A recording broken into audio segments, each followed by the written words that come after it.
Hola, buenas tardes. Gracias por estar aquí, a todos y a todas, por acompañarnos en esta mesa de debate en la que vamos a poder compartir experiencias con dos pacientes, experiencias sobre la participación de los pacientes en la atención y más concretamente en la investigación clínica. Me presento, yo soy Gloria Gálvez, soy la responsable de la Unidad de Atención a la Ciudadanía en el Hospital General Vall-d'Hebron y hago de moderadora junto con el doctor Joan Escarrabil, Joan, preséntate tú mismo. ¿Puedes explicarnos cuál es tu rol? Bona tarda a tothom, moltes gràcies per ser aquí. Estamos ya en la fase final de este Congreso XPA y yo me llamo Joan Escarrabil y formación soy neumólogo y ahora estoy trabajando en el Hospital Clínic de Barcelona en el área de evaluación de la experiencia del paciente. Y con Gloria haremos un poco la gestión de esta sesión. Bueno, básicamente lo hará Gloria. Bueno, tú mandas. Joan me ha dicho que yo mande. Con Joan nos conocemos ya hace algún tiempo y es habitual que me diga eso de Gloria, tú mandas. Así que voy a intentar mandar lo justito para que la sesión se pueda llevar bien, aunque me gustaría que Joan de vez en cuando interviniera y mandara a él. Sobre todo me gustaría también que las pacientes, en este caso cuidadora Olinda Ania y Elena Ruiz de la Torre, también manden un poquito en la sesión y participen aportando todas sus experiencias, todas sus opiniones y todo su conocimiento, que seguramente nos va a agrandar todo lo que sabemos y aportar muchísimo sobre esta experiencia tan interesante que es la participación de los pacientes en la atención. Joan, ya sabemos que la participación de los pacientes tiene diferentes niveles. Puede haber un nivel micro, un nivel meso, un nivel macro.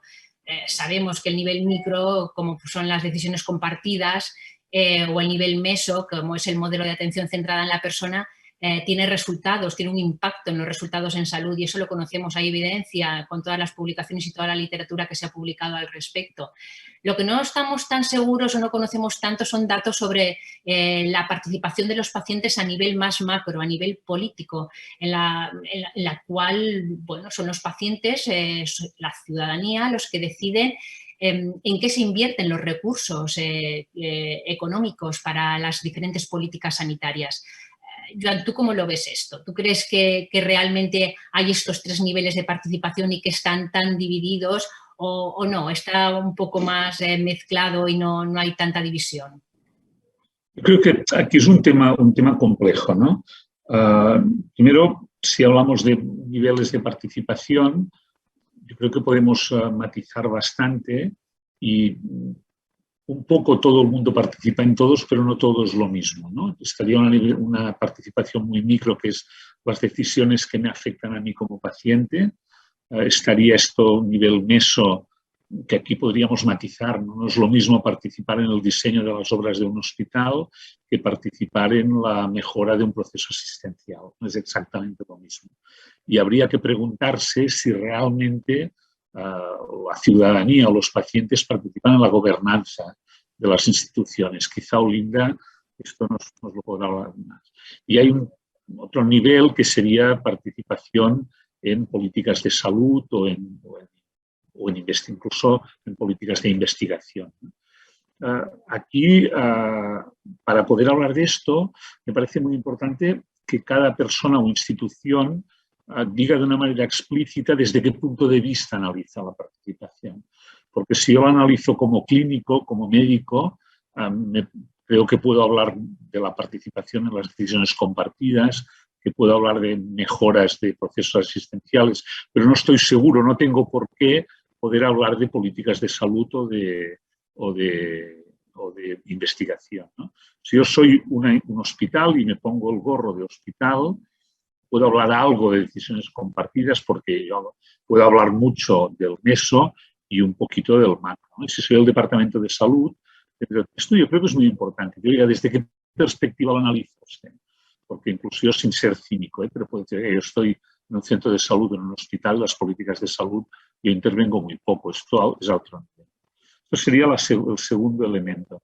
Y quizá el tercer elemento, que es una discusión que con Elena y Olinda podemos tener, es quién representa a los pacientes, ¿no? Y que el criterio de representatividad de pacientes, si hablamos de decisiones compartidas, yo no quiero que me represente nadie, me represento yo. Es mi problema como paciente, ¿no? Si hablamos de políticas de salud, pues habría que ver quién representa a los pacientes. Y si hablamos de hospital, aquí hay una gran discusión que es interesante, que mi posición es que yo no lo sé quién representa a los pacientes, pero a este nivel meso yo creo que es muy importante el facilitar la interacción y el contacto con las personas que utilizan los servicios, ¿no? Con los que están al pie del cañón. Estos serían ámbitos de discusión en los que yo no tengo una posición, o sea, no tengo evidencias. La última pregunta que hacías es ¿qué evidencias hay sobre esto?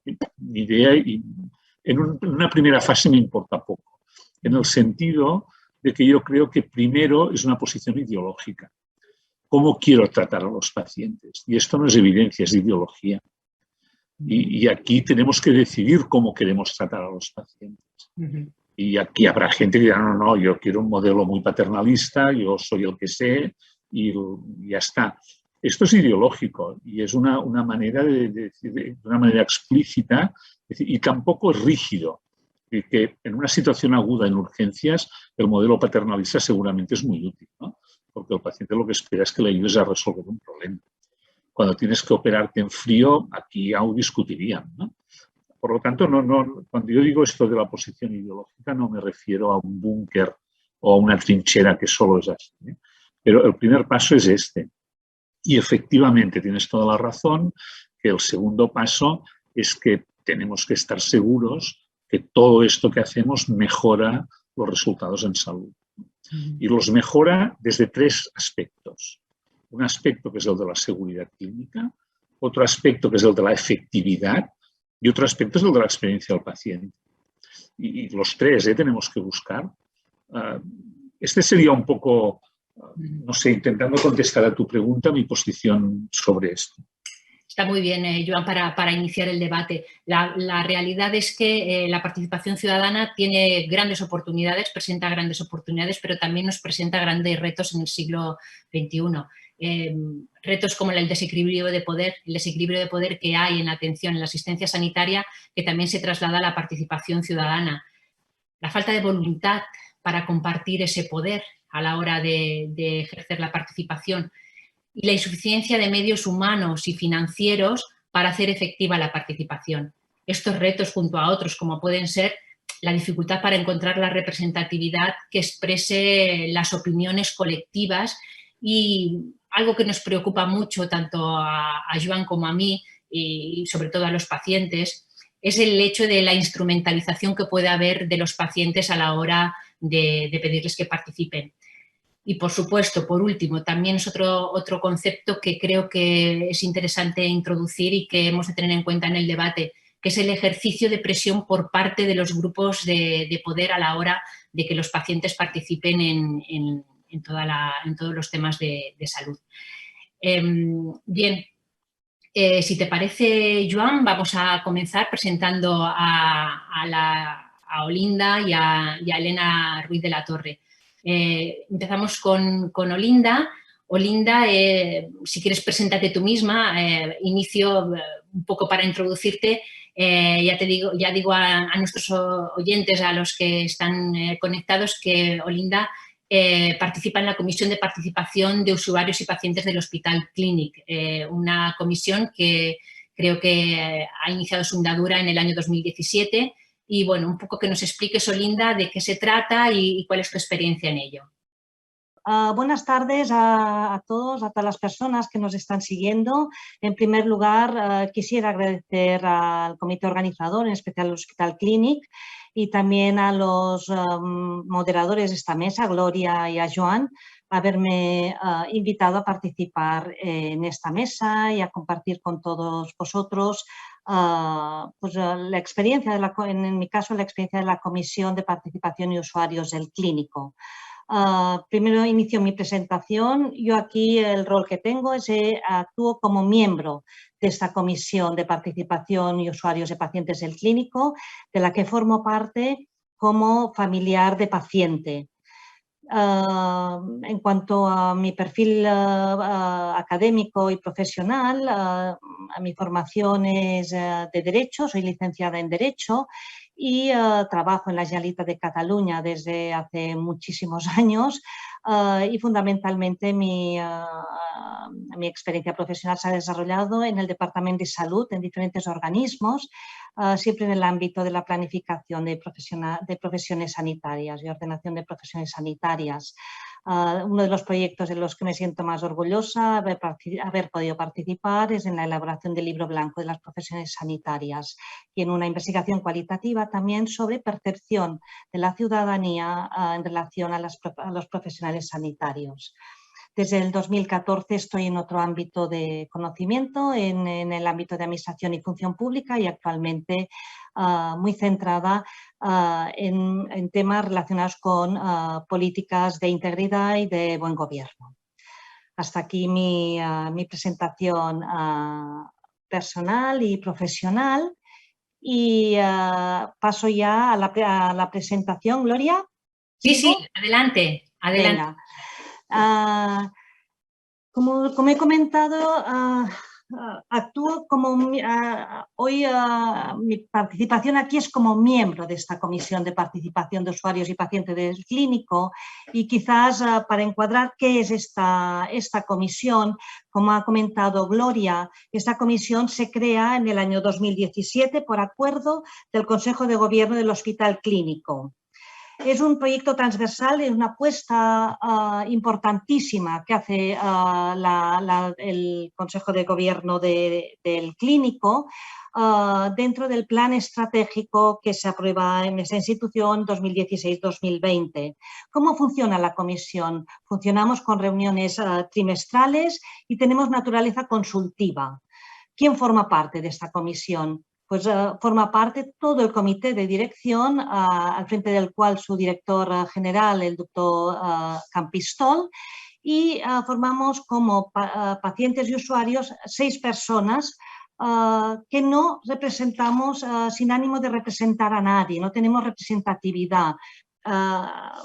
Allí nuestras opiniones son las opiniones personales. Sí que ha habido pues, un determinado perfil para ver a quién nombraban miembro de esta comisión y básicamente se requiere ser paciente o familiar del paciente. Se nos reconoce de alguna manera al ser nombrados una competencia profesional reconocida en el ámbito, se cree que podemos aportar, que nuestras opiniones son de valor, se nos reconoce absoluta independencia para opinar y se requiere, efectivamente para participar siempre, cierta actitud colaborativa. ¿De acuerdo? Hasta aquí yo creo que esta es la visión muy general de lo que es la comisión de pacientes y usuarios y el elemento central de esta mini ponencia, de esta mini charla que quería compartir con todos vosotros es sobre mi experiencia de participación en esta comisión de usuarios y pacientes del clínico. Adelante, la siguiente diapo. Carla. ¿Vale? El objetivo de esta mini charla es compartir una reflexión personal, así como la comisión de pacientes. No representamos a nadie, hoy aquí también mi participación es a efectos, mi reflexión será personal, tampoco una reflexión compartida con el resto de miembros de la comisión. Y quisiera articular esta reflexión alrededor de 2 conceptos que para mí son clave, el de gobernanza, que he apuntado antes Joan, y el de confianza institucional, para hacer una breve conclusión de qué creo que aporta la comisión en esta gobernanza y en esta construcción de confianza. Siguiente. Para ello, el concepto clave, que sería el de gobernanza, para centrar. Por gobernanza podemos estar de acuerdo que es un modelo de gobierno y de toma de decisiones que olvida ya aquella toma de decisiones jerárquica y vertical y que se basa esta forma de gobierno en una interacción continua y colaboración de todos aquellos agentes, personas, stakeholders, como queráis decirlo, que de una manera u otra es importante que participen en las decisiones, ¿no? Y que las decisiones son decisiones compartidas. Para poder establecer un buen modelo de gobernanza es básico que esta gobernanza se base en determinadas políticas, en determinados valores o principios, que señalo aquí 4. El de transparencia, participación, integridad y rendición de cuentas. Hay que crear espacios que generen confianza para participar, hay que dar información, hay que decir qué se hace con aquella participación y hay que actuar y hay que ser coherente con los valores en que se sustenta todo este modelo de gobernanza. ¿Por qué es importante el modelo de gobernanza? Para generar confianza y fortalecer las instituciones. Es evidente que una institución que genera confianza es una institución creíble, una institución enraizada, responsable, y una institución creíble, en el caso ahora que estamos en el ámbito sanitario y me centraría en el hospital clínico, una institución sólida y creíble es aquella que atrae talento, genera conocimiento, sitúa al paciente en el centro del sistema y situando al paciente en el centro del sistema genera a su vez corresponsabilidad, un uso adecuado de los servicios sanitarios, algo importantísimo también porque los recursos son limitados. La confianza no se genera espontáneamente, o sea, se puede promover la generación de confianza como básico, como elemento básico a partir del cual construir confianza es que la organización sea eficiente y cumpla adecuadamente sus objetivos. Pero la confianza es como un plus, uno no recibe confianza y este plus se recibe cuando aquella organización alinea sus valores con las expectativas de los pacientes y realmente hace lo que dice que va a hacer y actúa como dice que va a actuar. La siguiente. ¿Qué aporta la Comisión de Pacientes y Usuarios a esta gobernanza? Yo creo que en cuanto a gobernanza, la comisión es sin duda una apuesta estratégica del clínico. Fue aprobada por el Consejo de Gobierno, acude todo el comité directivo, trimestralmente nos comparten con nosotros información de lo que se está haciendo, cómo se está haciendo. Yo creo que una comisión de pacientes refuerza el compromiso institucional hacia pacientes y usuarios. Hay una frase que se repite mucho, que se ha repetido mucho en las reuniones, que es el paciente nuestra razón de ser, dicen el equipo directivo del clínico, y realmente uno lo cree esto cuando en las reuniones que estamos teniendo, ¿no? Y es cierto que no es representativa, pero sí incorpora la experiencia del usuario. Por tanto, desde el punto de vista del equipo directivo, la Comisión de Pacientes y Usuarios es realmente un ejercicio de transparencia y de rendición de cuentas, dos de los pilares aquellos de la gobernanza de las instituciones a las que aludí anteriormente, ¿no? Por parte de los pacientes, yo creo que participar, por nuestra parte, pacientes o familias participar, o sea, no deja de ser un reconocimiento explícito de que reconocemos la excelencia de la institución, que nos creemos a esa institución, que tenemos confianza en esa institución y que participar, dar nuestra opinión, aportar nuestra opinión, deliberar con el equipo directivo es una manera de retornar aquello que nos ha sido dado, ¿no? La Comisión de Pacientes, realmente un espacio de complicidad, de colaboración, de reflexión, que pretende ampliar la confianza en el clínico. Y finalmente ya un apunte. He dicho antes que la confianza se construye alineando los valores con las expectativas y haciendo lo que se dice que se hace. A mí me parece que la comisión es un ejemplo evidente de coherencia en este sentido y de generación de confianza. Los valores del clínico son 3 valores que son básicos, salen en su web, que son confianza, gratitud y generosidad. Yo creo que son 3 valores que reflejan muy bien lo que quiere ser, lo que es y lo que quiere ser el clínico. Y hasta aquí mi participación, mi exposición. Gracias. Muchas gracias, Olinda, por explicarnos de qué se trata la comisión, un proyecto muy interesante en el que pacientes forman parte de una comisión junto con el equipo directivo de un hospital del nivel que tiene el Hospital Clínic. Algo que nos debe hacer poner a nosotros, el resto de organizaciones, el foco en este ejemplo para poder seguir la estela de lo que estáis haciendo. Elena, ahora es tu turno. Elena Ruiz de la Torre. Elena es defensora de los pacientes y directora ejecutiva de la Alianza Europea para la Migraña y las Cefaleas.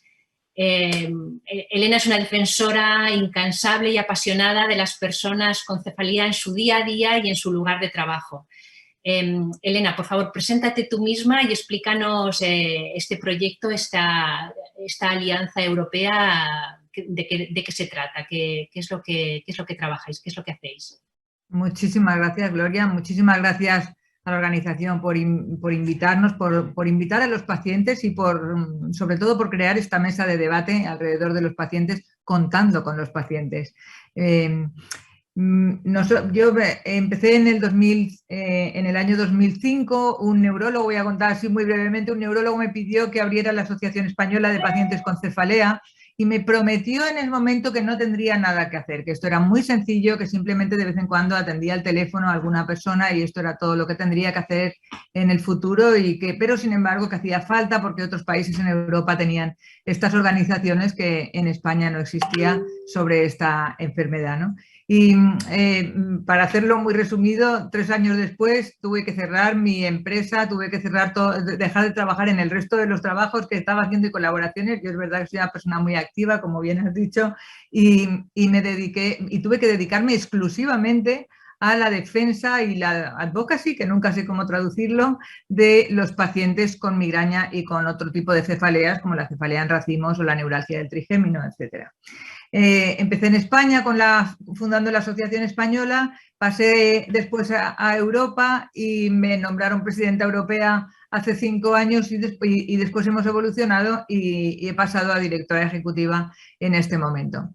La European Migraine and Headache Alliance, la Alianza Europea de la Migraña y la Cefalea, está fundada desde el 2006 e incluye 33 asociaciones de pacientes de 24 países en Europa. Es muy fácil entender que la unión hace la fuerza y esta es la misión de esta alianza a nivel europeo, es dar la cara ante los políticos, ante las instituciones europeas, ante los medios y convertirnos en la voz de los pacientes en Europa, de las necesidades de los pacientes. Una de las tareas más importantes, yo creo, es alinear los mensajes que tenemos los pacientes para no estar mandando diferentes mensajes desde diferentes puntos. Al final, todos los pacientes queremos siempre lo mismo. Es curioso como cada uno de los pacientes individualmente pensamos que somos el único en necesitar esto o lo otro, o somos los más severos y los más aislados. Y cuando los pacientes se unen y hablan entre ellos, también se dan cuenta que no, que toda la comunidad necesita lo mismo y necesita la misma atención, ¿no?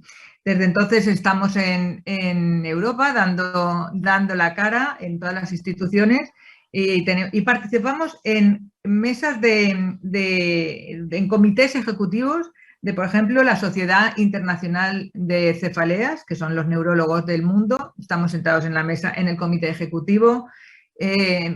Rápidamente voy a comentar una anécdota como presentación, pero un neurólogo muy importante, un líder de opinión en aquel momento en Copenhague, hace 2 o 3 años solamente, en una de las reuniones dijo, estaba presentando un proyecto nuevo y dijo, podemos utilizar a los pacientes, señalándome a mí, para este nuevo proyecto. A mí me sentó horriblemente mal. Utilizar, Y me levanté y le dije, perdón, no es utilizar, a nosotros no nos tienen que utilizar, tenemos que trabajar en equipo, trabajar en conjunto. Es un poco esa unión de fuerzas para conseguir un logro mejor, ¿no? También nosotros tenemos que educarnos a nosotros en cómo colaborar y educar a los profesionales en cómo trabajar con nosotros y cómo tratarnos.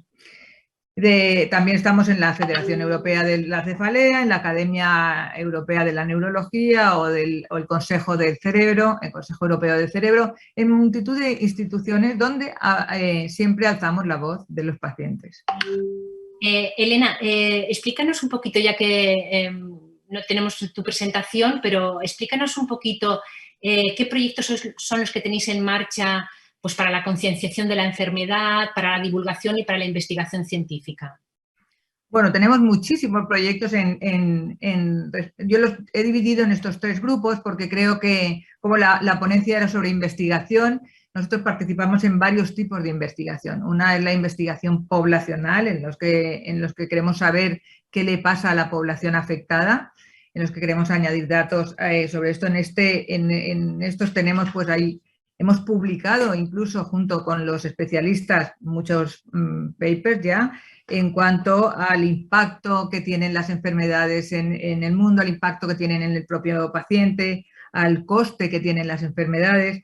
Tenemos un enorme trabajo en cuanto a la migraña en el trabajo, los trabajadores que tienen migraña, cómo lo sufren, qué problemas tienen, cómo se puede mejorar ese entorno. Acabamos de crear el Migrant Friendly Workplace Stamp, que sería el sello de conciliación del trabajador con migraña en las empresas, para que las empresas, yo invito al Clinic y al Vall d'Hebron a poder optar a este sello de calidad en el que los trabajadores, puesto que 1 de cada 7 personas del mundo tiene migraña, es una enfermedad extremadamente prevalente y seguro que hay gente que lo está sufriendo ahí dentro. Es simplemente mejorar las condiciones de una manera muy fácil. Cada vez que se mejoran las condiciones, estamos mejorando la calidad de vida de todos los trabajadores, no solamente los que tienen migraña, pero especialmente ellos, puesto que se desencadenan muchas crisis debido a pues a la falta de luz, a la falta de agua, a la falta de tiempo. Hay algunas cosas muy simples que se pueden mejorar. Tenemos otro grupo muy importante de trabajo en el acceso a los tratamientos, en el equitativo acceso a los tratamientos en Europa, en todos los países. Como hoy mismo, esta mañana, hemos presentado en el Parlamento Europeo el coste que tiene para los pacientes muchas veces el no tener acceso a un buen diagnóstico y a un buen tratamiento. Cuántas veces se desprecia a un paciente con lo que está contando en su anamnesis con el especialista y lleva eso a un calvario en la vida del paciente, especialmente en estas enfermedades, en migraña en migraña, encefalea, en racimos, en la cronificación de estas cefaleas, que no tienen unas pruebas que demuestren la enfermedad, que simplemente consiste en la experiencia y en lo que cuenta el paciente, ¿no? Para saber su grado de severidad y su grado o su tipo de tratamiento, etcétera. Bueno, esto en cuanto a, por ejemplo, en cuanto a divulgación, en cuanto a investigación clínica, hemos participado en varias investigaciones junto con Vall d'Hebron. Tenemos un proyecto europeo y junto con otros neurólogos europeos también. Tenemos un proyecto europeo que en este momento se está llevando a cabo de investigación científica. Simplemente los pacientes estamos aportando nuestro punto de vista cuando ellos nos preguntan. En algunos casos los pacientes somos líderes de la investigación, en otros pacientes simplemente somos invitados y aportamos lo que nos preguntan. Los pacientes tenemos mucha flexibilidad en nuestras colaboraciones. Y gran parte de nuestra vida la pasamos haciendo proyectos de concienciación de la enfermedad, ¿no? Entonces, con respecto a esto, en Europa trabajamos con el International Women Forum, puesto que se sabe que la migraña es mayoritariamente mujer, aunque no solo en mujer, hay muchos hombres que la padecen también. Tenemos proyectos de movilización de los pacientes, de activación de los pacientes y muchos proyectos de explicación y educación de lo que es la enfermedad, tanto a los pacientes como a los medios de comunicación como a los políticos. Muchas gracias, Elena. Nos has dado una visión, una pincelada muy concreta, muy ajustada en el tiempo. Te la agradecemos para poder tener luego tiempo para el debate, pero creo que nos has explicado muy claramente de qué se trata esta alianza europea en el que están participando los pacientes. También veo a nivel de investigación, participando de manera activa a nivel de investigación, no de forma pasiva. Bueno, Joan, si te parece, vamos a iniciar el debate. Habíamos pensado en tratar temas que a todos nos puedan interesar y creo que uno de los temas que más nos interesan o que más cuestiones nos plantean es ese desequilibrio de poder que hay en cuanto a la participación. Hay un paradigma jerárquico y esta participación de los pacientes requiere un cambio en este paradigma jerárquico que implica compartir el control, compartir las decisiones y las responsabilidades en la investigación.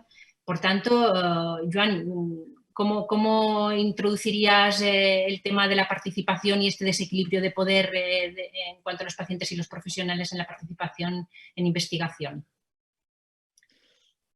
Podríamos remontarnos a épocas, al nacimiento de la clínica, de la medicina moderna, que no hay que olvidar que la medicina moderna empezó en los hospitales militares. Había muchas guerras en el siglo XVIII y XIX y los grandes clínicos empezaron a trabajar con casos, que eran personas soldados, les llamaban casos, tenían muchos.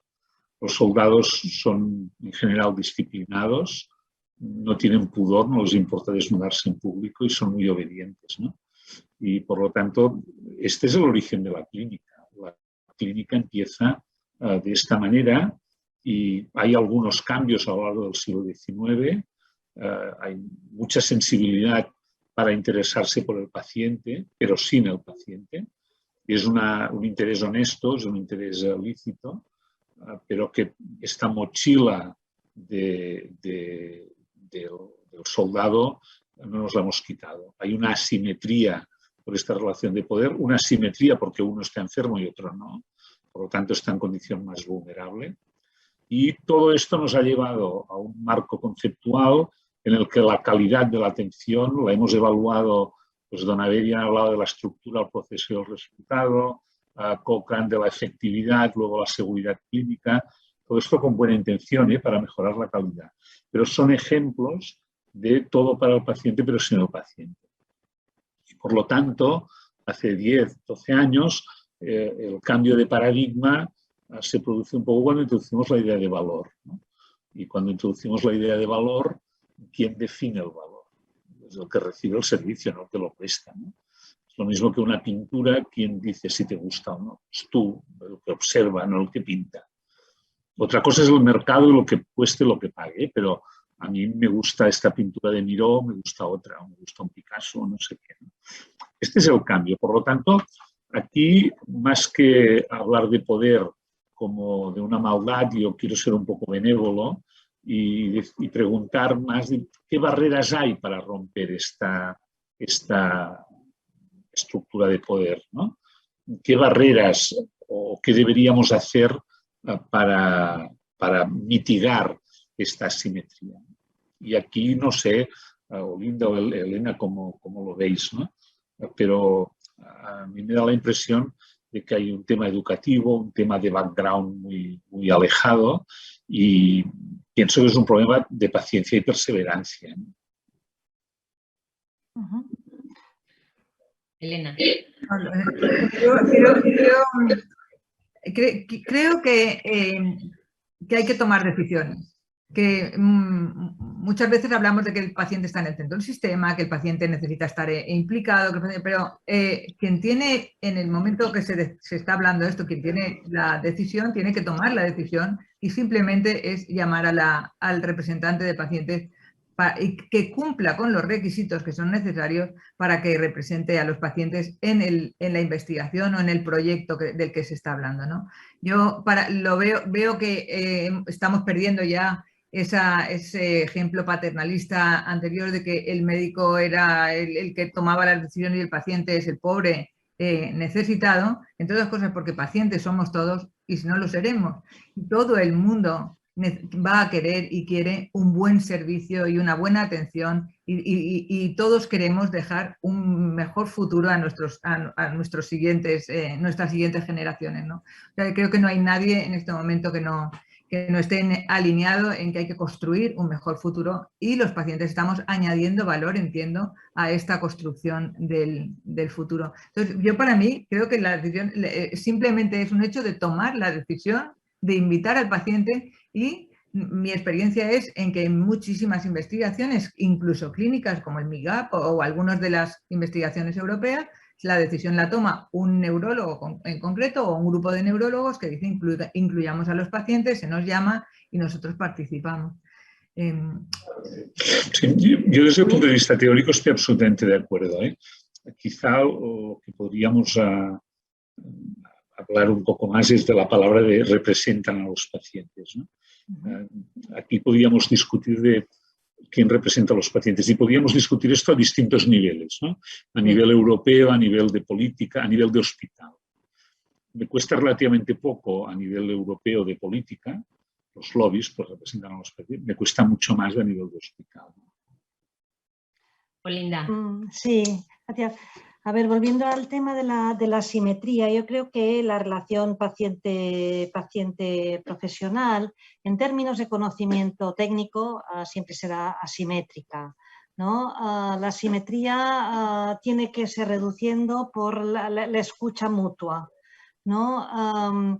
Yo creo que reducir esta asimetría en términos de escuchar uno al otro y que el profesional considere que la opinión del paciente es muy importante para el proceso asistencial, para dar lo mejor al paciente, es muy importante. Y para reducir esta asimetría de relación, más que de conocimiento, creo que bueno, pues se ha ido reduciendo con el tiempo. Creo que la formación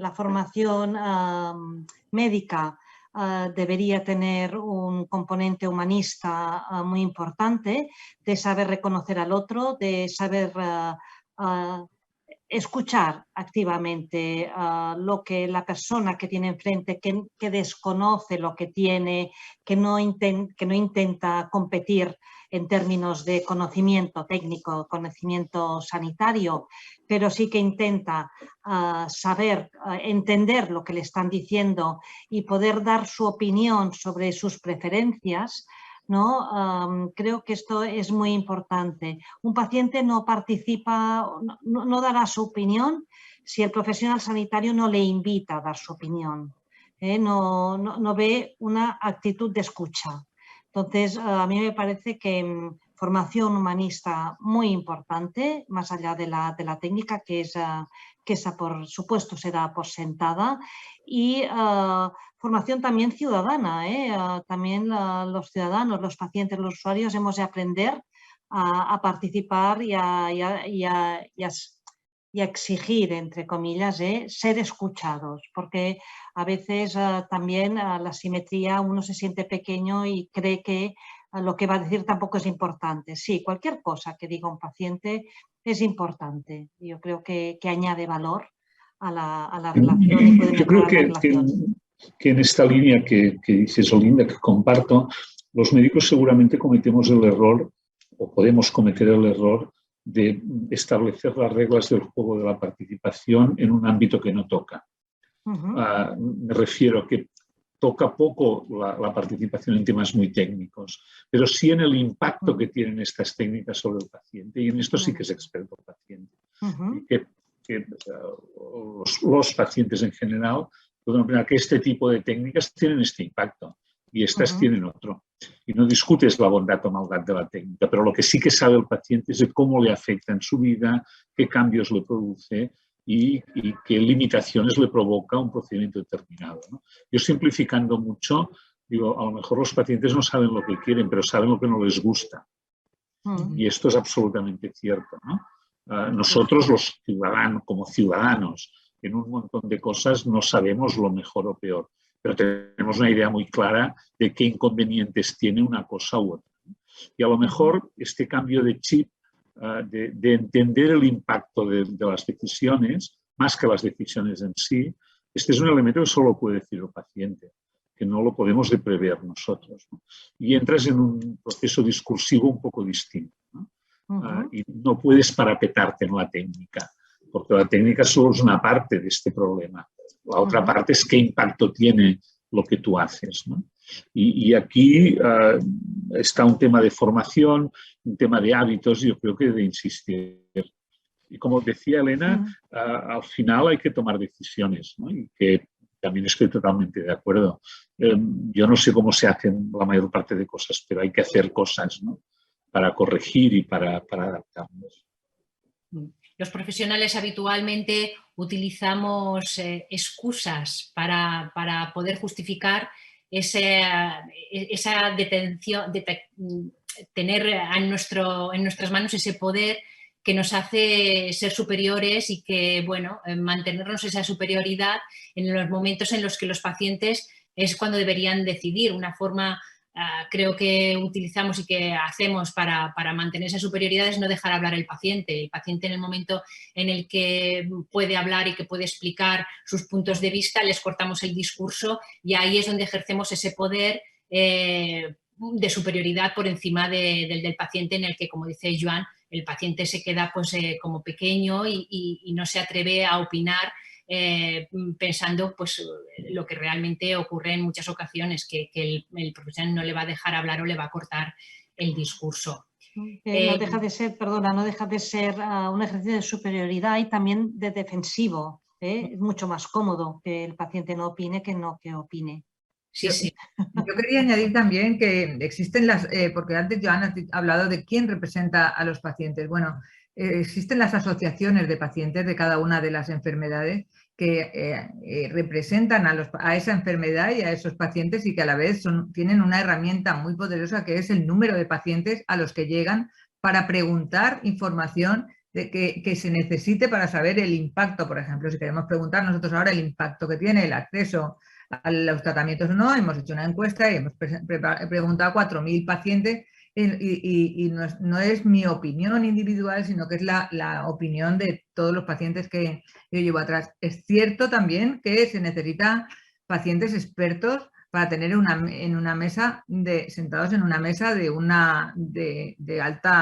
alto nivel del que estamos hablando ahora, que no estamos hablando de una entrevista de un médico con un paciente en su consulta, sino que estamos ya hablando de proyectos importantes en los que el paciente tiene que tener una formación, una educación y una representación. Yo estoy totalmente de acuerdo, precisamente por eso matizaba, ¿no? Que una cosa es que una asociación de pacientes represente a un proyecto europeo en una instancia, no sé, el Departamento de Salud. Esto es un nivel. Yo cuando hablo del nivel del Hospital Clínic, a esta opinión diría, a mí las asociaciones de pacientes me interesan más por el conocimiento que por la representatividad. O sea, me interesa porque hay asociaciones de pacientes muy serias, no todas, porque son muy heterogéneas, y me interesan porque seguro que hay una fuente de conocimiento. Y representatividad, por lo menos en Cataluña o en España, el porcentaje de pacientes en asociaciones es muy bajo. En Cataluña hay 500.000 de personas que padecen diabetes y menos del 3% están asociadas en la asociación. Y esto es otra realidad, que es lo mismo con los sindicatos o con los partidos políticos, ¿eh? Es decir, no es un problema de que porque sean pacientes, sino que el nivel de asociacionismo es bajo. Con lo cual, si yo miro el problema desde el punto de vista del hospital, no lo sé si son representativas de los pacientes que nosotros atendemos. Otra cosa es el conocimiento que puedan tener, ¿eh? Y esto no puede dejarse de lado. Entonces, desde el punto de vista del hospital, nos interesa mucho también el paciente naif, el paciente que atendemos, al que nosotros, y a veces, incluso lo hemos probado y lo hemos hecho, llamamos a pacientes que nos ayuden y los damos al azar. Y dan muy buenos resultados, y que yo no sé si representan o no, pero que hemos hecho pruebas de este tipo. Por lo tanto, aquí habría un mix de aproximaciones que yo no tengo la solución y que todas tienen algún pro y algún contra. Claro, pero ninguna es perfecta. La perfección no existe. No. Y lo importante es que haya un paciente que conozca la enfermedad, que conozca bien cuáles son los problemas que padecen, cuáles son sus necesidades, realmente qué es lo que les está impidiendo vivir. Porque muchas veces el médico, si no ha padecido esa enfermedad, no conoce el día a día por el que pasa un paciente, ¿no? Tanto en cuanto un paciente esté representado y sea válido para la intervención que se está haciendo, es bueno, es siempre bueno. Lo que yo sí que creo es que debe siempre haber la voz de un paciente que siempre añade valor. No lo tenemos que ver como una carga, sino que ya vienen los pacientes de aquí, que lo hemos oído muchas veces. Yo antiguamente, al principio, cuando empecé, veía como abríamos la puerta a los pacientes y la mesa que estaba dentro de especialistas nos miraba como, madre mía, ya los tenemos aquí a los pesados de esto. Sí. Y hoy en día ya no es así, ha cambiado mucho. Joan, ¿tú has hablado? Ay, perdona. No, es que has introducido un concepto que me gustaría profundizar un poco más, de la participación de los pacientes al azar. ¿Qué riesgos consideráis que puede tener la participación de los pacientes al azar? O sea, de hacer una selección de unos pacientes que ya están formados o que ya están preparados para poder participar. ¿El paciente ha de estar preparado para participar? El riesgo, yo pienso que el riesgo que puedes tener es de que pierdas 1 hora y media, pero yo no veo más riesgos, ¿no? A ver, nosotros de la manera que intentamos actuar, como que tenemos dudas de quién representa, cuando nos planteamos un problema, intentamos definir qué arquetipos de pacientes sufren este problema, ¿no? Pues qué edades tienen, qué situaciones están. Intentamos invitar a pacientes más o menos de estos arquetipos para tener una visión un poco amplia. Esto, Elena, ya te lo contaré otro día, pero lo hemos hecho activamente en cefaleas, por ejemplo, ¿no? Y hemos intentado trabajar a fondo con pacientes con cefaleas utilizando estos criterios. Y además, en la cefalea hay un factor añadido que es una enfermedad invisible y que esto hace que cueste más de entender la enfermedad. Hay enfermedades que son visibles porque son muy conocidas, ¿no? La diabetes, sí. La gente tiene el azúcar alto y por lo tanto, simplifico, pero que esto socialmente es más visible. Entonces, ante esta duda, buscamos esta idea de arquetipos y muchas veces hemos llamado pacientes al azar con este criterio para consultar. ¿Cómo podemos mejorar la consulta externa? ¿Quién es experto en la consulta externa? Pues los que van a la consulta. Y por lo tanto, buscamos a pacientes que hayan ido a la consulta, les decimos si quieren venir, les preguntamos cosas de la consulta. Si yo quiero hablar de enfermedad inflamatoria intestinal, tendré que buscar a personas que sufran la enfermedad inflamatoria intestinal, porque es que si no, no tiene sentido que yo le pregunte a Elena o a Olinda por este problema. Oiga, yo de esto sé lo que puede saber un ciudadano. Claro. Por lo tanto, aquí hay varias opciones, ¿no? El concepto que yo comparto totalmente con Elena, lo importante es incorporar esta perspectiva del paciente de una manera sistemática, ¿no? Y luego tú intentas buscar la mejor manera posible. Pero, Joan, ¿tú no encuentras un cierto miedo por parte de los profesionales a la hora de convocar pacientes? Uy, a ver a qué pacientes convocan, no vaya a ser que sean pacientes pues que sean... Es posible, pero que yo creo que el riesgo más grande cuando haces un grupo de pacientes es que haya alguien que tenga incontinencia verbal, ¿no? Y que no deje hablar a otros, ¿no? Pero esto es un problema del moderador. La impresión que yo tengo en el clínic, en un grupo donde hay gente que se dedica mucho a la investigación y a la ciencia, al conocimiento, veo relativamente pocas barreras una vez empiezas, ¿no? Y que además te piden que empieces a hacer cosas de participación. Incipiente, pequeño, modesto, no podemos aquí lucir nada, pero yo creo que me da la impresión de que hay menos barreras de las que incluso supongo. No, había pedido antes Elena. Perdón. Elena.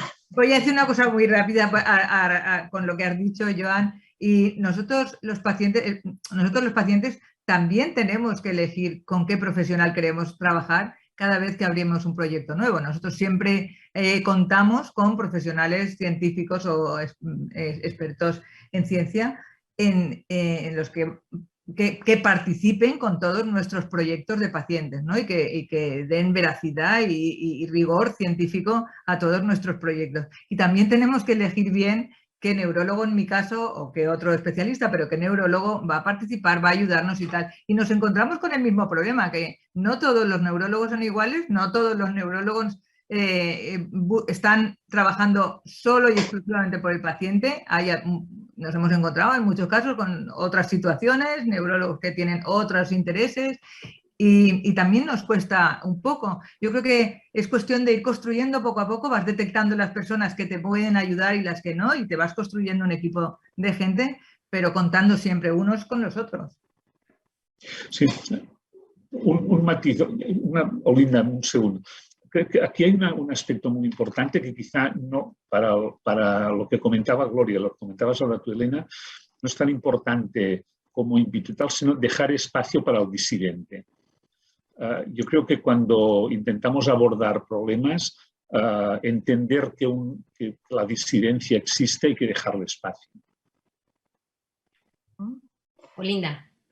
Lo que comentabas antes, Gloria, que los riesgos de escoger al azar pacientes, yo creo que el riesgo principal es esto, que no hay ningún resultado, pero en todo caso es determinar qué pacientes o no, o dejarlo al azar, va mucho en función de qué es lo que quieras, cuáles son los objetivos o lo que quieras explorar, o sobre qué quieras que opinen los pacientes, ¿no? Entonces, a veces que es al azar, el azar tiene el riesgo a veces que no hay diversidad, ¿no? entre el grupo que opina, sino que, bueno, pues tiene, ¿cómo se dice en castellano? Biaix, un sesgo.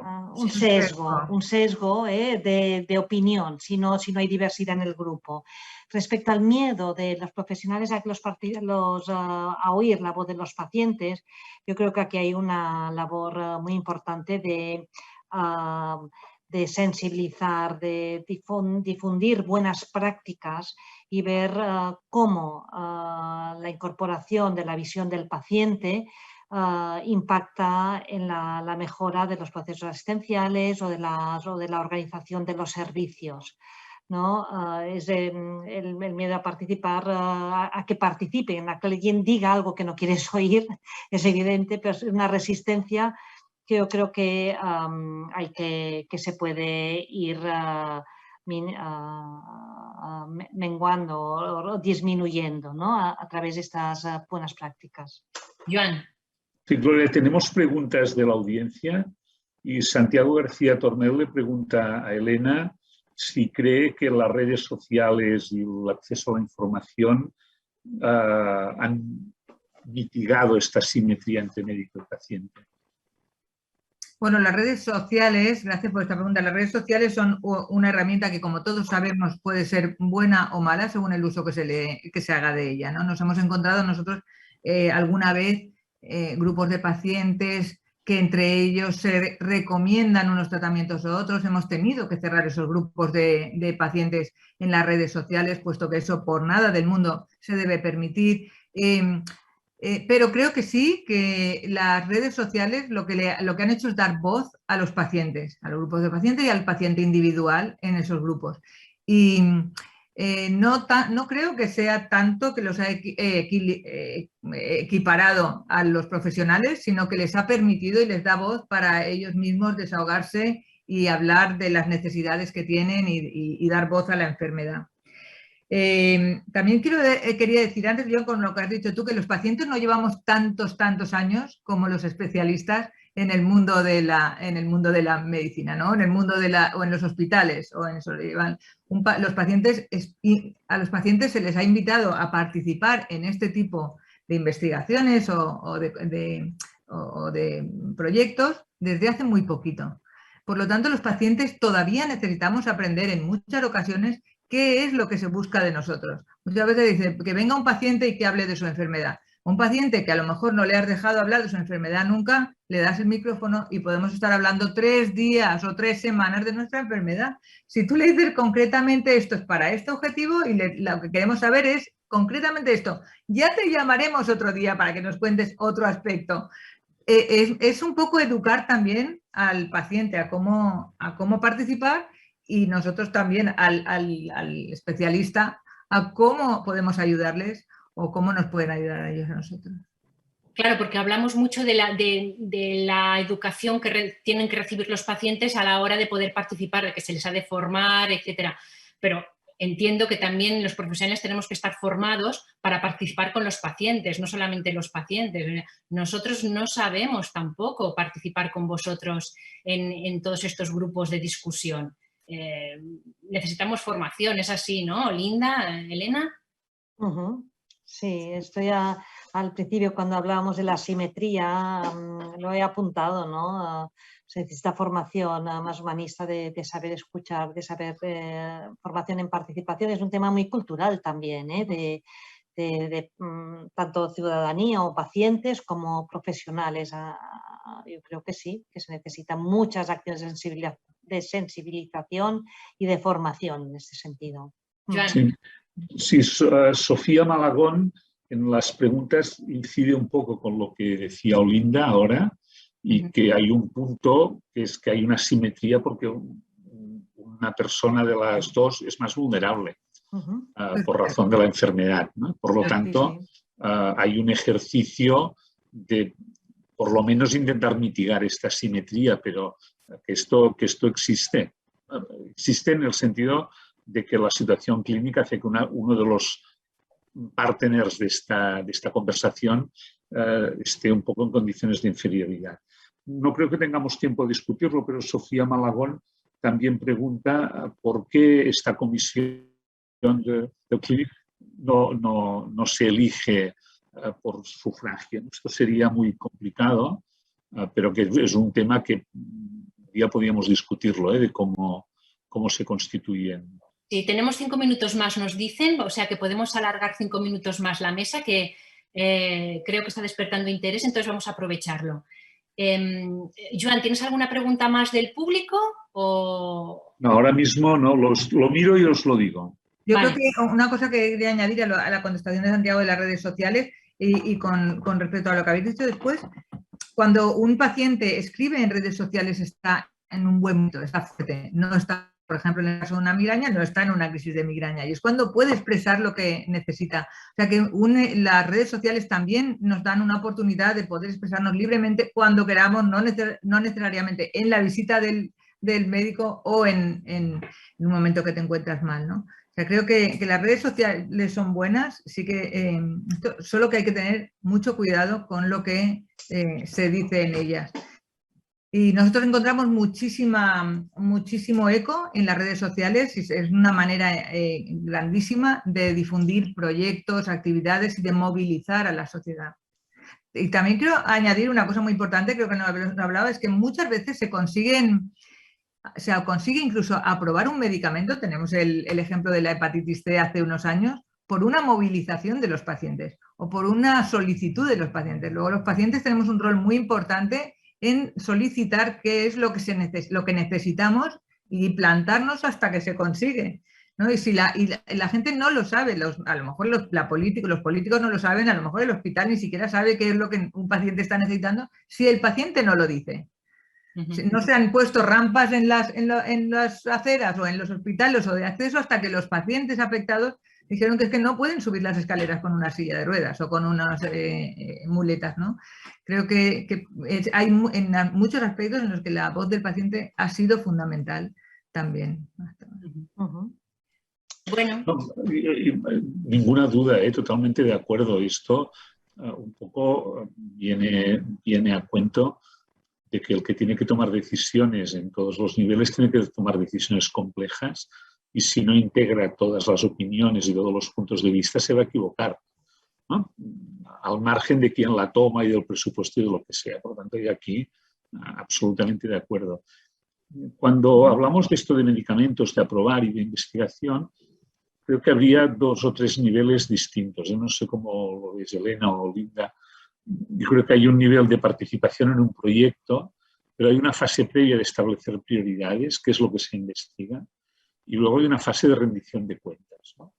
Me da la impresión de que estamos en la parte central, más o menos en algunos proyectos participan pacientes, pero no estoy seguro que se tengan en cuenta las prioridades y no estoy seguro que sea de rendimiento de cuentas. Y vuelvo otra vez a lo de las decisiones complejas, ¿no? Las prioridades no es hacer lo que quiere el paciente, las prioridades es saber lo que necesita. Y a partir de este conocimiento de lo que necesita, pues el investigador tiene que trabajar, ¿eh? Pero me da la impresión de que tenemos mucho recorrido en este tema. No sé cómo lo veis, Olinda. Sí, yo creo que sí, muchísimo recorrido. A ver, un eslogan.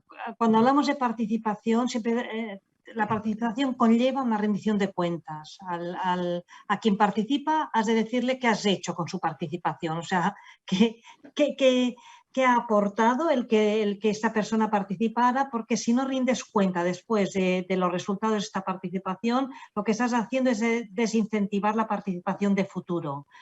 Respecto a la participación, las prioridades de investigación, claro, yo creo que la opinión de los pacientes es importante, pero la opinión de los pacientes tendrá un sesgo. O sea, siempre priorizarán que se investigue en aquello, en su enfermedad, en algo relacionado con los procesos. A mí me parece que aquí tiene que haber, aquí tienen que entrar ya las políticas de salud, es decir, cuáles son las prioridades en salud y entran ya las evidencias científicas cuáles son las prioridades para destinar los recursos. Es cierto que hay enfermedades minoritarias que quizás no entran en todo este paquete, pero también seguramente bueno, se tendrán en cuenta, pero si solo escuchas la voz de los pacientes habrá un sesgo demasiado importante. Creo que hay que equilibrarlo con opiniones de expertos y con evidencias científicas. Y luego está el conocimiento. A Charles Darwin ninguna agencia le hubiera financiado su investigación. Sí. Entonces estaríamos muy mal, ¿no? Nada en biología se puede explicar sin Charles Darwin. Pero que la discusión estaría en el equilibrio, ¿no? Sí. ¿Dónde ponemos el equilibrio entre financiar el conocimiento porque tenemos que mejorarlo, resolver problemas muy concretos de una enfermedad en la que unos pacientes con razón presionan para conseguir algo, y luego lo que decía Olinda, la visión de políticas de salud? Claro, pero es que las mesas tienen que ser multidisciplinares, yo creo, hoy en día. Ya que estamos hablando de esto, las mesas tienen que ser multidisciplinar. Yo incluso a veces en mi solicitud es que se nos implique mucho en las fases previas, anteriores a una investigación. Esta. Porque nosotros necesitamos estar sentados en la mesa cuando se discute qué es lo que se va a investigar. Entonces, y de hecho, por ejemplo, tengo un ejemplo en el de cefalea, con los nuevos ahora tratamientos que han aparecido, el CGRP, tal, se han tomado unas decisiones de que para que puedas tener acceso a ese tratamiento has tenido que fallar a 2 tratamientos preventivos anteriores. ¿Pero qué me estás diciendo? O sea, no hemos dicho nada a los pacientes y a lo mejor ahí teníamos algo que aportar. No, ¿por qué tenemos que estar sometidos a 2 tratamientos que ya se sabe que no funcionan, que requieren un montón de años, etcétera, etcétera, para llegar a un tratamiento que es mucho más novedoso y que se aplica en este momento, ¿no? Realmente yo creo que los pacientes deben estar implicados desde una fase mucho más inicial. Muy bien. ¿Tenemos alguna pregunta más, Joan? ¿O hacemos un resumen de la mesa?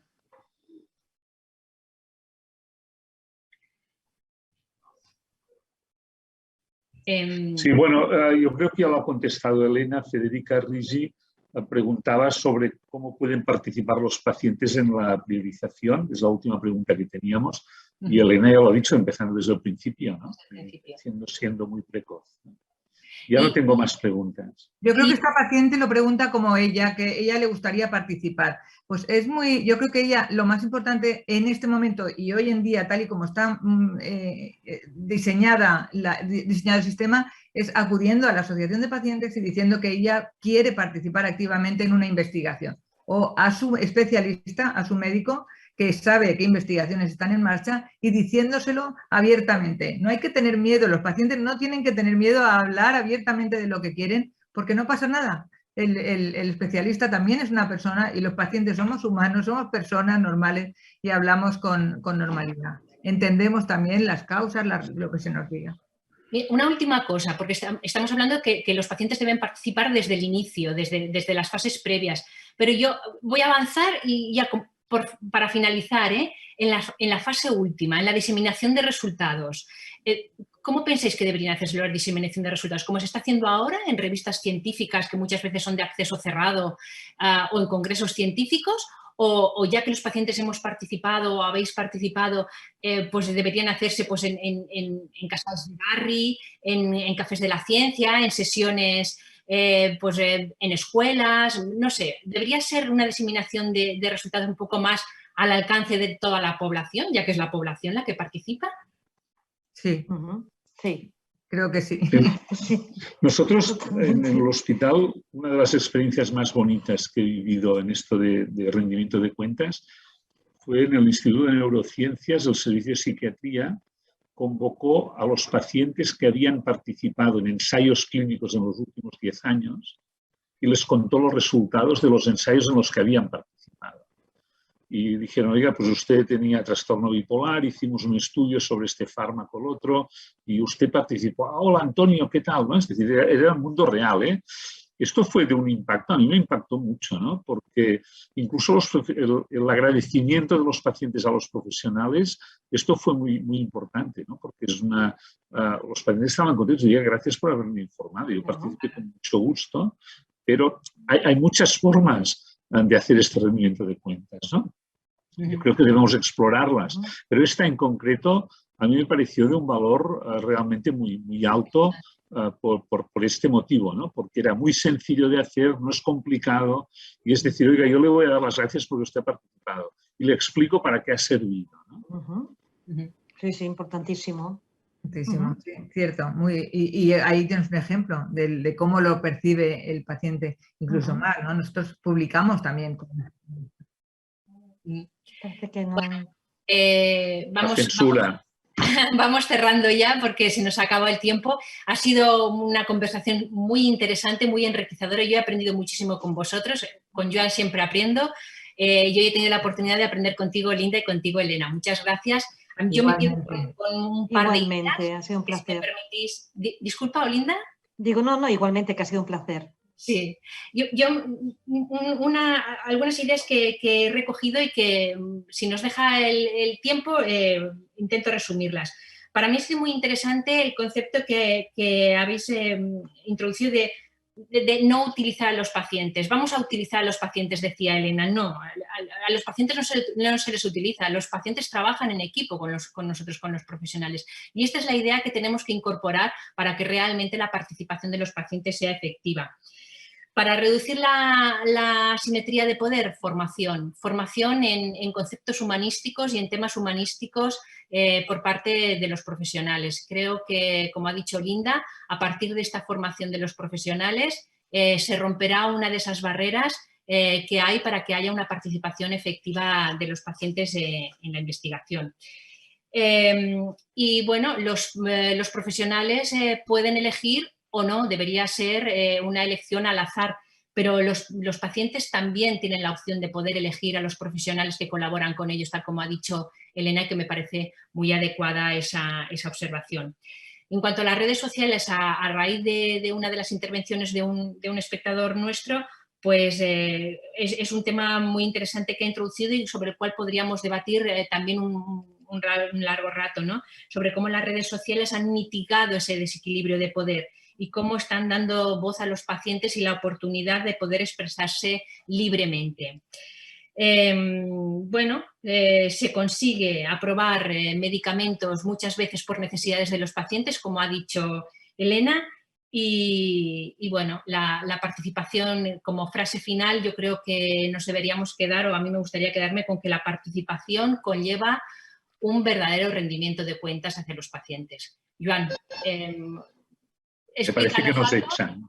Comparto lo que dices. Sí, bueno, pues oye, muchas gracias por estar, muchas gracias a todos los que habéis compartido con nosotros el espacio y con ganas de volver a compartir un debate con vosotros. Gracias, buenas tardes. Muchas gracias. Adiós.